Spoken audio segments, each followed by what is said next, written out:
Alright, so they just dropped the developer notes with the Q&A answers, I guess, and stuff that's coming soon. So let's go through it really quickly. 100-day anniversary events. We have the summer event coming, and then there's a dedicated event story like the Valentine's story. You can get Manny's outfit for free, and then we have special bosses and gather all materials within this event region. Alright, so more gathering, I guess, and then star fragments, so make sure you don't miss out on any of it. We have outfits for Merlin, Clotho, and Manny. Oh, yeah, okay. You can acquire skins through the skin draw even if you don't own the hero. If you obtain the hero later, you will be able to equip any skins. So Merlin, I guess, we will rerun at some point. So, because even if you get the skin now, they're saying you can get the character later. The minigame event, Magic Pop, which we released at Global Game Shows, will be officially open. Look forward to your participation. Alright, so they're adding an easier version of the Tyrannus Sanctuary raid. We have resources Starfront Guardians need the most, not in the same exact way as the current. Alright, so you'll still get some rewards, but it's not like as good as the Abyss difficulty. It's more accessible, so individual pieces of the armor will not drop directly from the reward list, but you can exchange a feature, so you can exchange the currency to get the armor pieces instead. I don't know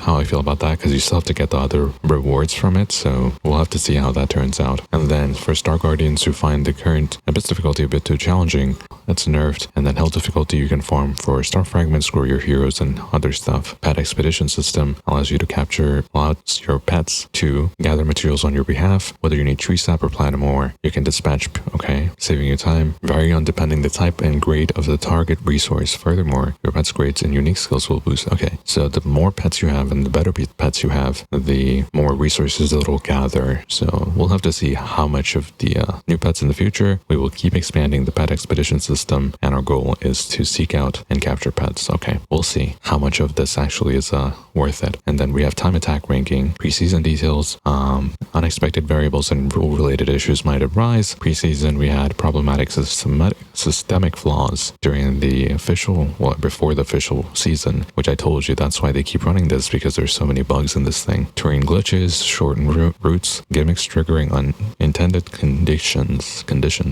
Fixing those, okay, at least the leaderboard is going to be fixed. Sincerely apologize for shortcomings during the preseason 2. We have a stable competitive environment for the upcoming time attack season. So like I said, they're not going to implement leaderboards until they fix everything with the current system, because there's a lot of issues. More importantly, this strategy requires a long-term tedious phase, forcing players to unnecessarily spam skills just to build up magic points. Yeah, that's what it is. Just keep farming your ultimate and then you go in there, rather than strictly rewarding high rankings. Or designing the system so you can steadily earn rewards by participating, clearing, or registering your clear times. Okay, Q&A session received over 600 inquiries. Holy crap, that's a lot of freaking questions. Difficulty of raid feels unreasonable. That's the number one thing, that it was too difficult. And so rather than allowing one or highly too-geared players to simply carry the but yeah, many of your team are attempting and failing to clear it at current progression levels. So alright, so I guess they're not going to do anything, but with the hell difficulty, that's their answer for now. And then if it's still too hard, they'll probably introduce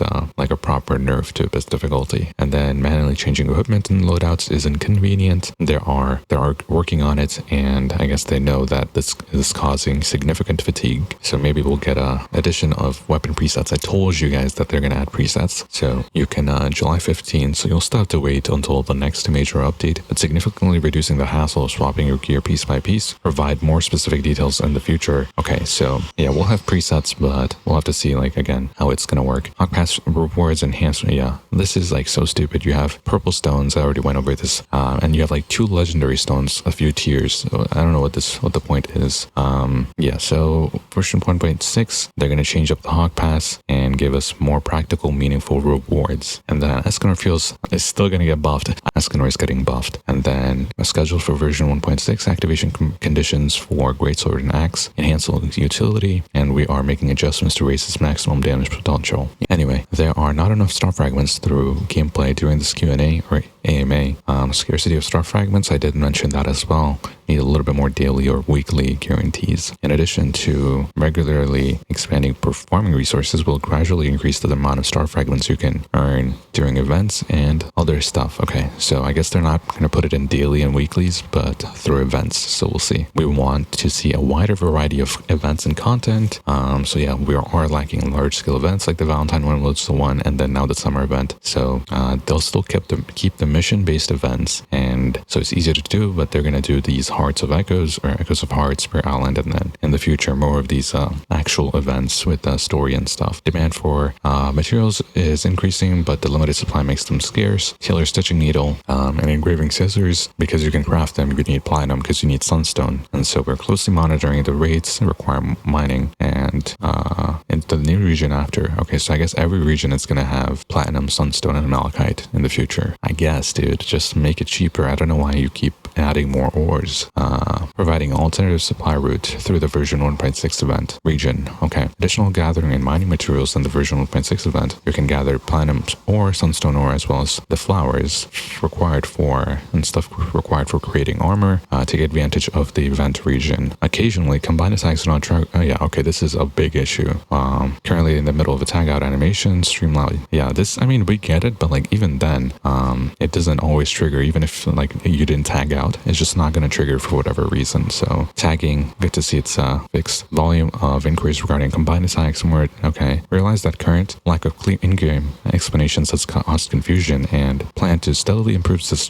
Improve this transparency in future updates. So like you don't really know what the combined attacks do. Apparently none of the effects trigger. So individual, do not trigger independently. Instantly, just the raw damage is provided, which is really stupid. Like you can trigger burst so fast anyway. Like what's the point of just not allowing it? Fusing them into a single coordinated combined attack. Any zone-based effect that normally persist will immediately disappear. However, any instant effects applied. Okay, so I guess they'll bring the buffs back or the effects to the ultimates, but they're not going to linger, which we'll have to see. We understand the lack of in-game guidance regarding these roles, and sorry for the confusion. We'll make sure to add comprehensive in-game descriptions. And then we have bug fixes regarding combined attacks. Some Star Guardians may have noticed that the individual effects are okay. Yeah, it wouldn't trigger. Black Rook, the first elite boss, is the only boss capable of inflicting status ailments. Because of that bug, reaction immunity are incurrently blocking Black Rook's stun effect.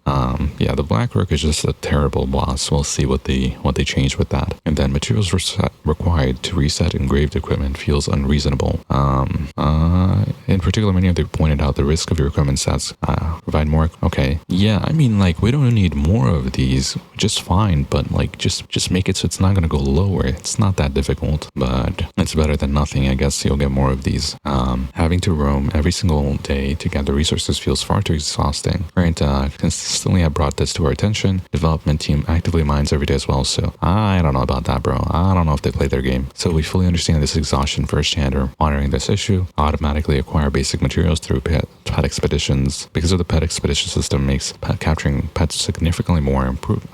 We introduced this in our previous developer notes and implemented in version 1.6. We're adding a new recipe to craft a high-grade potion of charm. So yeah, I've been saving my purple potions, and we'll get the legendary ones. Not the highest grade, but it's going to be a higher grade than the purple ones. And then capturing potions will not be consumed if you miss a target. And since learning a hidden pet's behavior and patterns mastering is already difficult, so yeah, and so you're just making it so if you misclick, you're not going to waste it. And then the Knighthood content is going to be coming in July. The current boss battles, we're going to have boss battles and Knighthood rankings regarding the maximum member capacity for Knighthoods. They might increase it. I don't think they're going to decrease it, but they'll probably increase it. Expansion of team, more team slots, I think. Increasing the number of available team formation slots. It's not just a simple UI change. Technical review on our server really it's stored and managed. Okay, I guess how the team is stored and managed is going to be important. And then we will provide more comprehensive details in an update details notice in the future. The game causes severe overheating issues.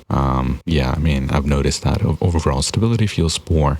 Stability has been largely secured in certain points. At the same time, we're parallelly working on performance optimization across all platforms. We have identified specific high resource bottlenecks within the gameplay loop. Okay, so I guess they'll focus on stability and stuff in the future, hopefully. And then we have experience more story content. Version 2.0, the stage will shift to an entirely new region. Oh, what? Okay. Which we'll expect to allow us to deliver a more robust and substantial storyline than before.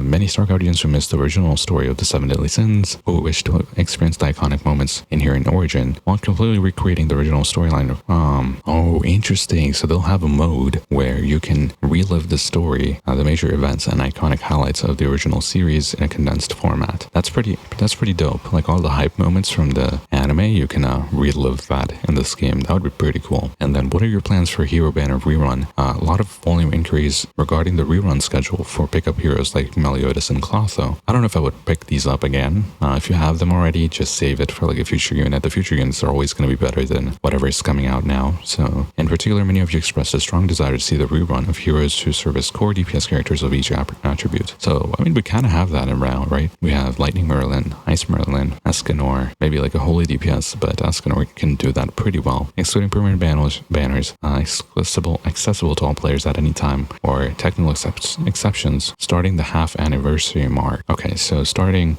in 3 months, we'll start seeing reruns. Okay, please fix the bugs. Yeah, I mean, please fix the bugs, of course. Ongoing inconvenience caused by new and remaining bugs during the gameplay. We'll continue to track down. Okay, so yeah, I mean, you know, they're just going to be working on bugs. That's nothing new. 100-day celebration launch rewards. It's already been 100 days since global launch, and the rewards are going to be, you have like a weekly reward thing. You have star fragments, a pet potion, the legendary one, more platinum, more some purple potions, platinum, and pet potions. Okay, we'll take a look at what's in there. And then we have season rewards. We have some Sunstone Malachite and Brilliant Potion of Charm, which I think is the new one. So because Radiant is the legendary one, and then Brilliant is going to be yeah. Okay, let's go see the rewards. We have giveaway. Okay, I think they also give you a free king at some point. I saw that. So that's everything. Let me know your thoughts in the comments. But other than that, I mean, if you want to watch the video where I said all the changes that they need to make with the game to actually bring it back, I'll leave that video up here on the screen. I would highly recommend you watch it. But I'll see you guys next time. Bye.